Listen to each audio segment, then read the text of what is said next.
J'ai été également délégué général à l'intelligence économique au ministère des Finances, c'est-à-dire, excusez-moi, mais au centre des opérations. Donc je connais quand même bien les choses. Et ce qui m'a fait évoluer, c'est que j'ai découvert progressivement ce que mes compatriotes ignorent.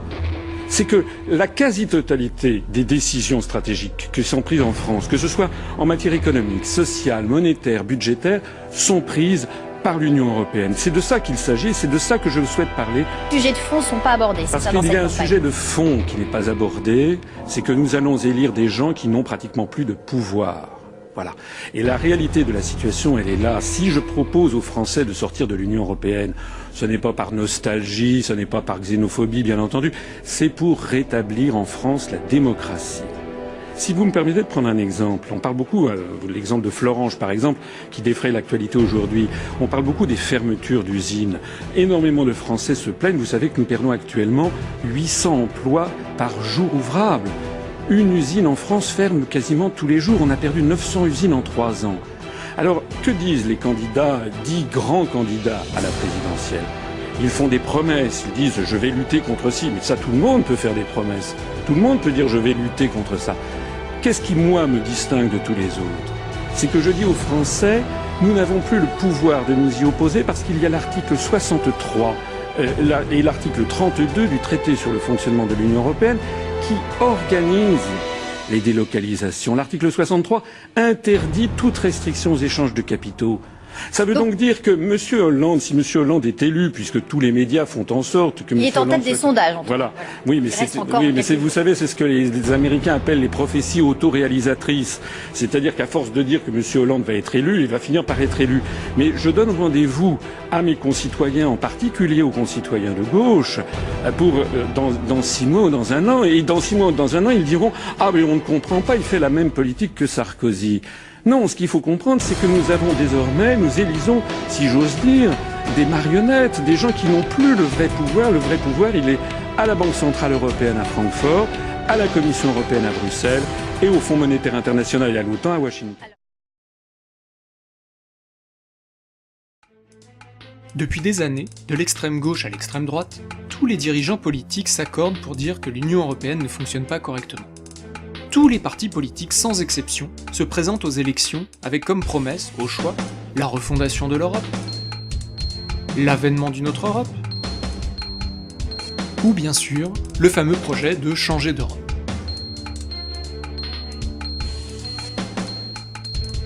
L'article 48 du TUE stipule expressément que toute modification des traités doit être statuée à l'unanimité des 28 États membres.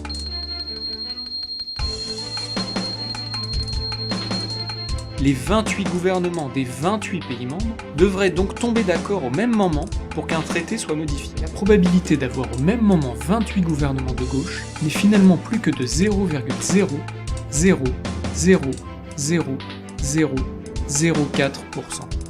Les chances d'avoir l'unanimité sur une vraie réorientation de la politique européenne sont donc équivalentes au mieux à 1 jour tous les 735 000 ans. À titre d'exemple, vous avez 13 fois plus de chances de trouver les 6 numéros gagnants du loto. Et encore, nous avons pris un cas extrêmement favorable, gauche-droite, qui ne tient pas compte des réelles divergences qui existent entre les différents partis européens du même bord politique. Mais imaginez alors les chances d'avoir 28 Jean-Luc Mélenchon ou 28 Marine Le Pen. Venez de voir pourquoi toutes les promesses d'autres Europe ne sont que des mensonges. La seule solution juridique pour sortir de cette arnaque européenne réside dans l'article 50 du TUE, qui permet à tout État membre de sortir sereinement de l'Union européenne. Il faut préparer la sortie de l'euro. Oui, il faut la préparer de manière négociée et concertée, parce qu'écoutez ce que je vous dis aujourd'hui. Écoutez ce que je vous dis aujourd'hui. L'euro va s'effondrer. S'il y avait un référendum, est-ce que vous voteriez pour quitter l'Europe ? Non, je peux pas vous répondre. Quitter l'Union européenne. Non, je peux pas vous répondre parce que je vous dis que moi, si ce référendum intervenait, par définition, comme personne autour de cette table ne voudrait l'organiser, c'est donc que je serais arrivé au pouvoir. Et je me donnerais 1 an pour négocier tout ce qui m'apparaît comme étant profondément négatif dans l'Union européenne. J'y arrive, tant mieux. En l'état, je demande aux Français ce qu'ils en pensent. J'y arrive pas, les Français diront également ce qu'ils en pensent. Mais encore une fois... Excusez-moi, vous pouvez pas fuir cette question, c'est un thème sur lequel vous êtes en permanence. Je vous demande, est-ce que vous avez envie de sortir de... Est-ce que vous n'attaquez que l'euro ou est-ce que vous attaquez l'Europe? Ma question est simple et je pense que les téléspectateurs peuvent le comprendre. En cas de référendum, est-ce que vous voteriez pour quitter l'Europe? C'est simple de répondre, non? Je vous dis, moi, il y a énormément de points qui doivent être négociés, voilà, clairement. Oui, je crois qu'il faut que nous retournions à nos monnaies nationales, en accord, avec un plan prévu, réfléchi, planifié avec nos partenaires européens. Sortir aujourd'hui de l'euro, unilatéralement, provoquerait une catastrophe. Ça n'a jamais été mon projet. Non, mais je parle pas de votre projet, je vous dis, voilà, des hypothèses. Donc nous, on demande de réparer cette erreur de l'euro et puis de se concerter pour mettre fin à cette expérience. Ça peut se faire sur plusieurs mois avec nos partenaires européens, mais il faut le faire maintenant. Une sortie concertée et planifiée de l'euro avec les partenaires européens.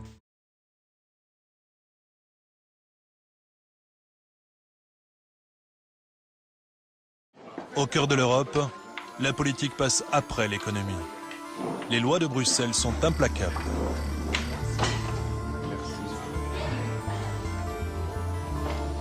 Les commissaires européens sont au nombre de 27, un par pays. Ils sont nommés pour 5 ans par les chefs d'État et de gouvernement.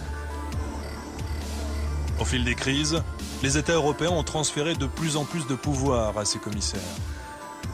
Sur le contrôle des budgets nationaux tout d'abord, mais aussi sur la conception de nouvelles lois. Les commissaires européens, ces super ministres anonymes, sont devenus les puissants de l'Europe. Invité dans une annexe de l'Assemblée nationale par les députés français, Reding est venu évoquer les méthodes de contrôle de nos finances publiques. La commissaire européenne va être très claire. Selon elle, si l'Europe veut exister et sortir de la crise, les nations doivent obéir à Bruxelles. Les nations doivent obéir à Bruxelles. Il faut lentement mais sûrement comprendre qu'il n'y a plus de politique intérieure nationale. Il n'y a plus que des politiques européennes qui sont partagées dans une souveraineté commune. En économie, rappelons que l'autorisation européenne de réintroduire les farines animales dans l'alimentation des poissons est entrée en vigueur aujourd'hui. Le commissaire européen Günther Oettinger a prévenu ce lundi que le gaz de schiste serait à l'agenda européen cette année. Change la législation en matière de composition des huiles alimentaires. Désormais, les huiles végétales peuvent contenir jusqu'à 10% d'huile de vidange. Pour l'Europe, il n'y aurait pas de risque pour notre santé. Malgré l'opposition de 19 pays européens, un nouveau maïs OGM, le TC 1507, va être autorisé à la culture dans l'Union européenne. Maintenant, cette décision assez surprenante de Bruxelles, imperméable aux critiques des capitales européennes, mais fidèle à une promesse faite à Washington. Bruxelles annonce un projet de réintroduction des poulets américains. Vous avez le poulet à la javel. Voilà qui suscite beaucoup d'inquiétude. Depuis hier, un règlement européen autorise des taux plus élevés de résidus de pesticides sur les étals, une hausse spectaculaire pour certains aliments. Pour la pomme, par exemple, on a vu que certains produits, les oranges, allaient être tolérés à des niveaux de 10 à 40 fois supérieurs à ce qu'ils étaient auparavant.